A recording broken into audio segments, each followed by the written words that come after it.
dun, dun, dun, dun, dun. Hey, hey, TV. Dun, dun, dun, dun, dun. Hey, TV.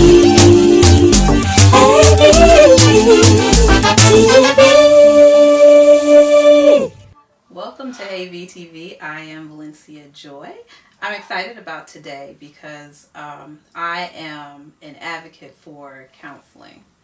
I have gone to counseling. I'll probably go again to counseling. That a lot of times we bounce ideas off of our friends, our sister girlfriends, maybe family. But sometimes it's good to sit down with a professional that doesn't truly know you. Mm-hmm. And know, the other parties that may be involved. So I reached out to my college homie, my Facebook buddy, my sister girlfriend, Lisa McCraney. Thank you for coming. You're welcome. I'm so excited to sit on the couch. On the couch. So let's jump right in. You are the founder of Healing Hearts Counseling and Consultation Services. Yes, I am. So what does that mean? So, Healing Hearts is my last baby. Okay. But Healing Hearts Counseling and Consultation Services is a Christian-based nonprofit. So basically I provide Christian counseling. I am like a traveling counselor. So I live in Akron, but I travel between Akron, Canton, and Cleveland providing counseling services. Healing Hearts is counseling unlike you've ever seen it before. Most times people go to counseling and they go into a counseling office. Most people think of a couch like this or a chair or something like that. But Healing Hearts isn't that. Most of my sessions are held at a local Panera Bread or a local coffee house or something like that. We have coffee and something to drink, and we're just kind of, it's like taking the walls off of counseling and presenting counseling in a more nurturing and safe environment, but not so sterile, not so doctor's office-y, kind of thing. So before I ever stepped into a counselor's office, this is how I thought it was going to go. She was going to be like, hey, girl. And I was going to be like, hey, girl. And then I was going to sit on the couch like this, and I was going to kind of be like this a little bit. And I was going to be like, woe is me. This is what he did, she did, they did. And she was going to be like, you're so right. They are so wrong. And I was going to be like, let's kill them or something. And she was going to be like, well, I could give you something like paralyze them or something. And then we would laugh, like the maniacal laugh, type laugh. And then it would be over. Nope. It's nothing like it's that. So not that. No. It is nothing like it's that. It's nothing like that. It's almost like a mirror. That's a good way to put it. Counseling literally is an opportunity for you to talk out the noise in your head. Yes. Out loud. Yes. And a lot of times, I tell clients all the time, I'm just a guest in your story. Oh, that's good. I'm just a guest. And you're talking it out loud, and you get to say some things. And a lot of times, just by virtue of you saying it out loud and getting it out your head, you're like, wait, I don't mean that. And then I help you figure out what you really do mean. Oh, okay. Or I didn't mean it that way, or that's not how I really feel. And then my job is to help you kind of come to what you really feel, what's underneath whatever kind of we're projecting to the world. There's something always underneath that. And so my job is to help you figure out what's underneath it so that you can project what you meant to project. Because a lot of times what we see at face value is really not it. Right. So, yeah. Right. I get it. I still do this sometimes. I still do that sometimes. It's so funny. My sister will call often. Of course, you cannot counsel your family, but my sister will call often like, it is not their turn, it's my turn. Like, I need to sit on the couch. And she'll do, if she could, she would do exactly that. Yeah. She would fall all the way out, and she would roll on the floor. She would do all of it. Like if you hear your family member say something crazy, do you respond as a family member or the counselor? I respond as a family member who has counseling experience. Oh, you sound prepared for these questions. I do. I respond as a family member who has counseling experience, and I will just, I do recommend. So a lot of times my sister will call, and I'll be like, you got to talk to the people that's there. And she'll be like, I ain't talking to them, I'm going to talk to you. You know what I mean? Yeah. But I just kind of go off of expertise in terms of if you were talking to me, this is what I would say. Or this is what I might do, or you might want to call such and such, or I give advice from my expertise, but I'm still your sister. I'm still Right. your cousin or what have you. Even friends who call. Like, reconcile for me, faith and counseling. okay. Because we've been taught to put it on the altar and leave it there. Yeah. And no one talks about, like, when you get up off the altar, how the problems are still there. Oh, absolutely. And you know, I think it starts probably even a little before that, because for our community, for our culture, we weren't even told that it was okay to go to counseling, like Right. to even say some of those things out loud. You know, we literally have always been raised, what happens in this house stays in this house. You know, Ooh. we keep secrets. You know, there are things we carry from generation to generation that we never ever deal with. And then some of us are lucky enough to be raised in church, but even that is a little bit of a curse, because we get told to only the only avenue we think is the pastor, who can't hear 5,000 people's problems and help solve them. And then the other thing is, again, we believe that admitting that something isn't going right means that we don't have faith, and that is ridiculous. I think I struggle with that. I think that admitting that something is wrong with you actually takes great faith. It takes great courage. It takes great maturity, because if we were all okay, we would not need Jesus. Right? Jesus came for a very intended purpose, and that was to reconcile broken people back to a whole, saving, good Father. If we were all okay, we would not need Jesus. There would be not one reason for him to come. That's a pretty dope quote. Yeah, my gosh. We are broken, right? And I think half the problem that we struggle with, anxiety, depression, all those different things, is our unwillingness to show brokenness, our unwillingness to walk in brokenness. And so you have all these different polarities and all these different things, because we're trying to manage and present a whole person broke, you know? And then faith, again, basically what you said, thinking that prayer and fasting is the only answer. Prayer and fasting is the first thing you do. Jesus the Bible talks about Jesus fasting for 40 days and 40 nights, but when he came down for the fast, he went immediately to work. 40 days without no food. That's why he said, he called you V. He never said you had to be Jesus. And so that's, I am thankful. Yes, because but he came down. 40 days with no bacon. No bacon and no coffee. Ain't that something? But he came from that fast. He got up from his knees. He got up from that consecrated time with Christ, where he received answer, he received strength, he received direction. He got up, and then he went to do. And that's what when we reconcile counseling with faith, we get up off of our knees. We get up from the prayer, we get up from our fast, we get up off of our knees, and then we go do the directions that we were given. And that may mean call somebody, right? That's good, Lisa. We don't need, the amazing thing is, we don't need faith to fight cancer. If you find a lump on your breast today, where are you going? The doctor. You're going to the doctor, right? If you trip down your stairs and you break something in your leg, where are you going? The doctor. To the doctor. But we walk around with brokenness on the inside, and I'm just going to believe Jesus. Wow, I'm just Lisa. going to believe Jesus. And I want you to believe him, but I want you to believe him and call the person he assigned to help you with that. Yes. Yes. Call that person. Call me. So, I feel like you spoke about our community. So, as Black women, I feel like we come from very strong women who just learned how to keep it moving. Yes.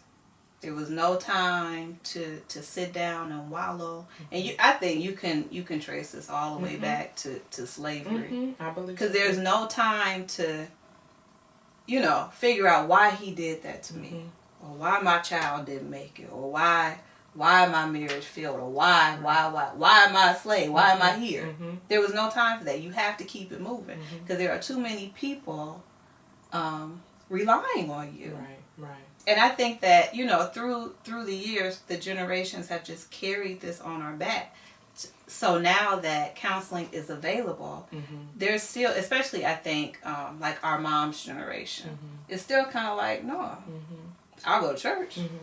But no. It. And it breaks my heart that is the message that we were taught. But I'm grateful that we don't have to keep implementing those lessons over and over again when we do have an opportunity to do better and to do different. So yes, history throughout the years, particularly if you were raised in a single parent home. Yeah. We were raised to make it. We were raised to grind. We were raised to handle your business. You know, my sister and I were talking probably about a month or so ago about just remembering kind of some of the lessons that we got growing up.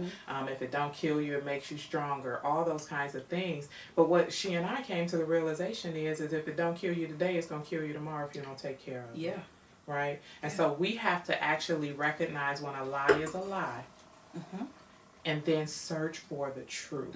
And who said that we had to carry the weight of the world on our shoulders?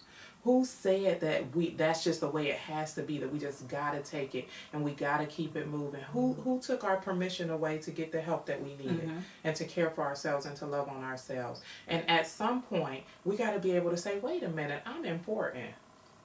I matter. What is happening with me matters, and we have to push pause on all the rest of the noise and all the rest of the days and the he's and the she's or whatever, even if we're blood related to those people. And we have to say, you know what? I am going to take care of me. I just told somebody the other day, you do not have to wait for anybody's permission to get healthy. Yeah. You don't have to wait until everybody is on board with you getting healthy and then you can go. No, you get healthy first. You get healthy and you start that journey, and by proxy of you doing what you need to do, everybody else connected to you is going to have to fall in line. Yes. And they're going to get healed. healthy. Yeah. They're going to get healed too. Yeah, yeah. Right? But it starts with you making that choice that it's okay for you to get healing. I had a guest on a couple of weeks ago, and I was referring to her grandmother, and I don't want to full quote her, but what I got from it is she was saying that her grandmother was strong, and that strong people tend to break. Oh my God! Because they try to take everything, and we aren't built to handle everything, and that she didn't want to be.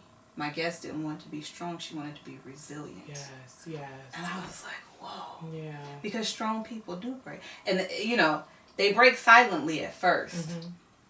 And then when they hit that whatever, you explode. You explode.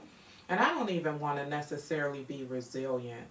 I want to be...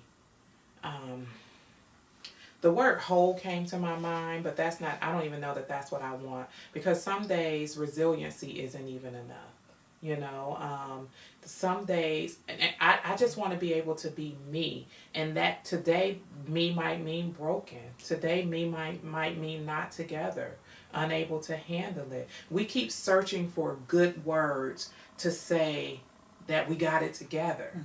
And what is wrong with not having it together for a moment?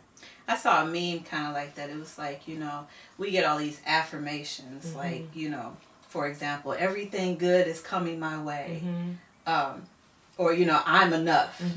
But maybe your affirmation for today is, I got up today. I got up. Or I made it. I made it to work. Yes, I got through the day. Yes. It's not these big, glorious affirmations that are good. And, you know, you'll get there in time. But be honest with where you are. With where you are. And that's what we have to pause enough, because again, pushing and just, you know, keep it moving and all of that, we don't even give ourselves pause to even really see and understand that something is even happening with us. We don't even identify. Do you know how many people don't really even know what a real feeling is beyond happy, sad, mad? Wow. Happy, sad, mad, it all falls into those categories, and we don't even know what other words to say. We don't even know anything else. We only operate out of those. And it starts from the time that we're little. And so we don't even pause to really say, what am I feeling? outside of happy, sad, mad, because there's so many other feelings that go into that. Am I sad or am I disappointed? You know, am I let down? Am I overwhelmed? Am I mad or am I exhausted? Am I hungry? Right? Any of those things. And we don't pause to even consider what is happening with us, you know, and that's across the board, because I tell people mental health is health. We don't pause to see what's wrong with us, with our bodies, you know. We don't go to the doctor, we don't go to the dentist, we just don't, you know, because all we're trying to do is make it. All we're trying to do is get our come up. All we're trying to do is bring our families up. So we don't even pause to yeah, I get it. You know, to do much of anything. So there are certain topics that are probably more embarrassing than others in counseling. So how do you break down or make people feel more comfortable with these? So most of my sessions, most of my clients are literally shocked at the end of the session because I'm like this. It's just me. I'm silly. I'm fun. To me, everything can be seen through the lenses of the color purple. You know, we just, you know, I do that to my kids regularly. They're like, Mom, I would like to do. But no, I just, you know, to me, counseling really is just a conversation. Yeah. It is. And if we could take the heaviness off of diagnosis, like what are you going to call me? What name are you going to diagnose me? We could take the heaviness off of that. I don't even necessarily write a diagnosis on paper. We'll talk about it, but I don't necessarily even write a diagnosis on paper because we get so stuck on what I might be called, what I might be labeled, that we can't just talk. So counseling for me is just talking. Yeah. You know, and as you talk, we start pinpointing things that seem to be bigger issues for you, not for me, you know, because counseling really isn't about me. Counseling really is about what the person brings to the table. I tell people often, I'm like a tour guide in your life, right? So if we were to go to Paris, the world's going to show us in Paris all the big things, the Eiffel Tower and things like that, and a good tour guide is going to point all that big stuff out. But a really, really good tour guide in Paris is going to show you all the little hidden intricacies that the world doesn't get to see. In counseling, life is going to show you the Eiffel Towers in your own situation, right? And depending on how you respond to that, might bring about why you have to come see me, because either you're acting out or, you know, there's discord in your family or whatever. So those big Eiffel Tower things are there. But as you talk to me and I get to join you on your journey as a tour guide, then I get to point out little intricacies that'll make so that you can see how to enjoy more of your life that doesn't seem so big and the world don't get to participate in. And so that's kind of what it is. And a lot of times, both for male and females, you know, once they have that first session with me, and I understand that folks are really at odds initially. They don't really know. So you come in, you're about to be vulnerable, you're talking to somebody you don't know. She said it's Christian counseling, she's probably going to be Bible beating me across, you know what I mean? All that kind of stuff. And it's none of that. It's none of that. So according to Psychology Today, and just plain old common sense, women go to counseling way more than men. Speak to the wife who's struggling and needs for her husband to go to counseling. I tell wives, you come, and you start the process. 1 Peter 3, verses 1 through 3 talks to women about a slow and a quiet and a gentle response. 1 Peter 3 almost gives wives permission to kind of set the example. A lot of times as wives, because we're trying to fix everything, we don't realize that we talk too much. We just talk too much, and we feel like the nag is what's going to bring him. Eventually, if I say it enough, he's going to do it. But no, 1 Peter 3 kind of gives us permission to quiet down a little bit and just do and to just be. And so I tell wives often, come first. Because typically, when a wife shows up first with all of her stuff, that she's talking about. And a lot of it has to be with complaint with him. By the time we get done talking, she's learned some tools, or she begins the process of learning some tools so that she can begin to make her home happy based off of what she's presenting, right? Men don't act out just because they ain't got nothing better to do. Husbands don't act out just because they don't have anything better to do. There is, by the time something gets huge, it ain't just because he did something wrong. There's a combination. He has some responses to some responses to some responses. Okay. And before you know anything, there's some acting out behavior. So as wives, we begin to talk about what does it look like to be a wife? What are some things that Christ expects of wives to do? And how can we walk that journey out? And that way, I feel like a lot of times, just by her changed behavior, again, we stop the nagging, we stop the fussing, we stop the cussing, we stop the threatening divorce, all of those things, we stop that, and she just begins to work on her and present some things, just take ownership of her and trust that God is big enough to take ownership of him. So, this sounds beautiful. I know. It's hard. I ain't promising nobody's easy. Gorgeous. However, how can a wife determine what I just need to shut up about and what I really need to get across right now? I think by one-on-one time, first of all, before there can be any kind of horizontal relationship, meaning her to him, there has to be a vertical relationship. Go ahead. You about to be nasty. Yeah. I was like, but even before there can be anything horizontal, meaning her interacting with him or him interacting with her, there has to be a vertical connection. She has to be able to be in tune with God. She has to be able to be in tune with, okay, God, where am I in this? I know where he is, or at least where I think he is, but where am I? Right. He's stupid, but how am I helping stupid? Right. How am I helping stupid be stupid? And so once that conversation starts, and again, it goes back to that gentle and quiet. James says, in James chapter 1, I want to say it's verse 18 or 19, it says, be quick to listen, be slow to speak, and slow to become angry. We are slow to listen, quick to speak, and really, really quick to become angry. Because we know a lot. And we're that's just trying to share. We know everything. We know everything. And women are unteachable sometimes. Because we show up already together. We got this. We done watched enough TV. We done read enough books. We done listened to Iyanla Vanzant fix everybody's life. And so we got it. We took our notes and we showing up like, yeah, it's about to be this. And it ain't about to be none of that. Yeah. Yeah. And so when it doesn't work out how we pictured it would work, then most people, not just wives, most people start pointing like, well, that's because you didn't do this. It would have worked if you would have just listened to me. And even in my marriage, I have learned throughout these years that just because I'm right doesn't make him wrong. Oh. Just because I'm right. This subject right now. Just How long because have you I'm been right. married? 16 years. Okay. We got married as babies. You know what you're talking about. Yeah, we've walked this journey, and it hasn't been easy, but it's been trial and error, but it's been a lot of humbling ourselves and really really allowing God to break us of our singleness. And single really does mean selfish, and that has no place in marriage. So allowing him to break us of our singleness so that the two can become one flesh.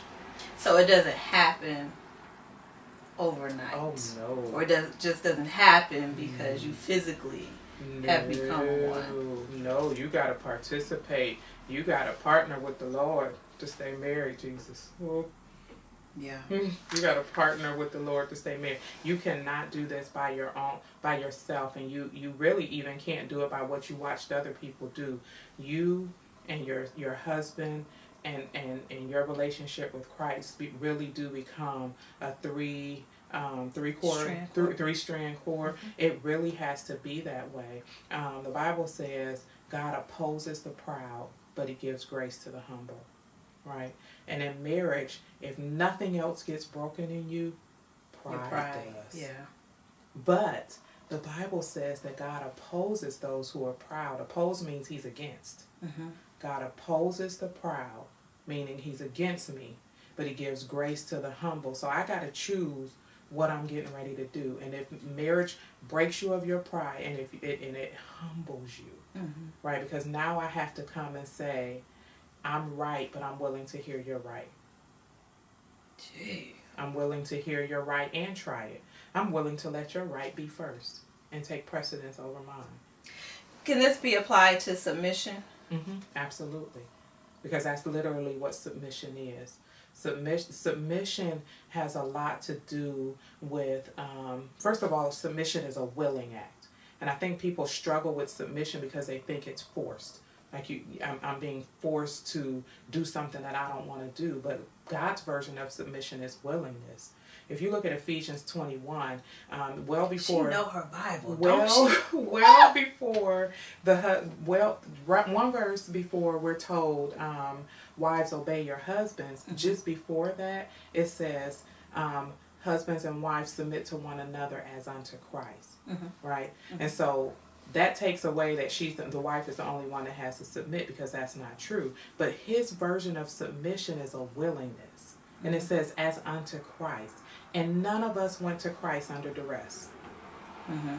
None of us was dragged. Well, we might have been dragged when we was little. And made to sit on that front pew. But in our personal walk, like the one we chose it because it was the best thing for us. We knew that my walking with Christ would change my life in a way that I could not get to walking by myself.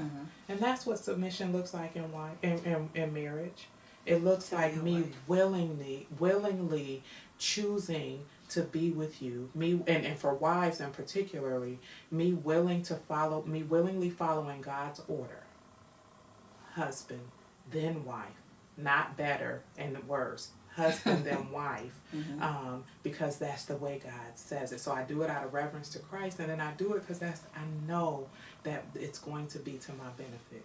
So it's not going to hurt me. It's only going to help me. That's good stuff. Really good stuff.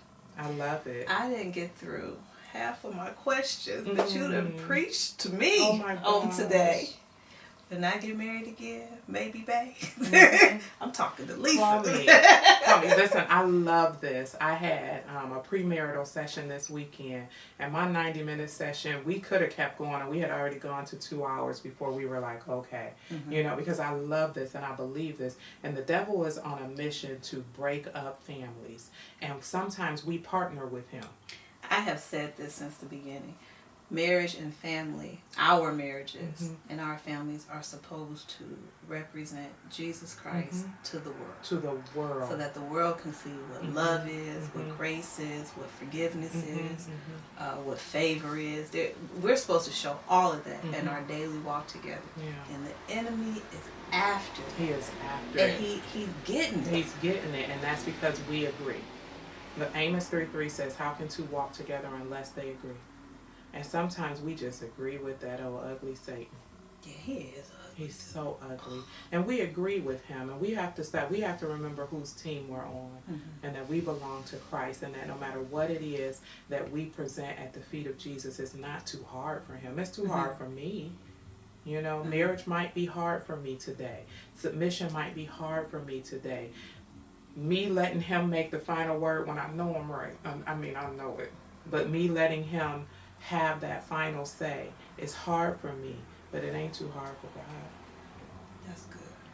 And it's not too hard. And I want every person that's in a broken marriage, I want every person that's teetering and considering whether or not they're going to walk away or they're going to quit. I want you to know that whatever it is that is at your feet, whatever is tearing you up and creating turmoil in your life, it might be taking you by surprise, but it is absolutely not taking God by surprise. Yeah. And if you can just pause for a second and believe in the bigness of God, He is a big God. And you are surprised, but he is not. And sometimes we just have to fall back. And we got to say, God, I can't. And he'd be like, thank you so much, because I can. Wow. That's good. Well, I'm going to go cry now. Don't go. I'm gonna go make my appointment with Healing Hearts. Yes. How Yes. can they reach you? So if you want to reach out to Healing Hearts Counseling and Consultation Services, you can give us a call, 216-220-9825. We can be reached via our website, www.hope2healing.org. Our email address is info and then the same tag, info@hope2healing.org. Facebook, I believe my Facebook page is Healing Hearts Counseling and Consultation Services. I don't even remember what Instagram is because I'm not on there a lot. That's a shame. We'll find it. But you can find it on the website. So all of those uplinks are on the website. So if you get to the website, you can get to Healing Hearts. So Thank you, my friend. thank you. Thank you all for tuning in to Hey VTV, where the conversation never ends.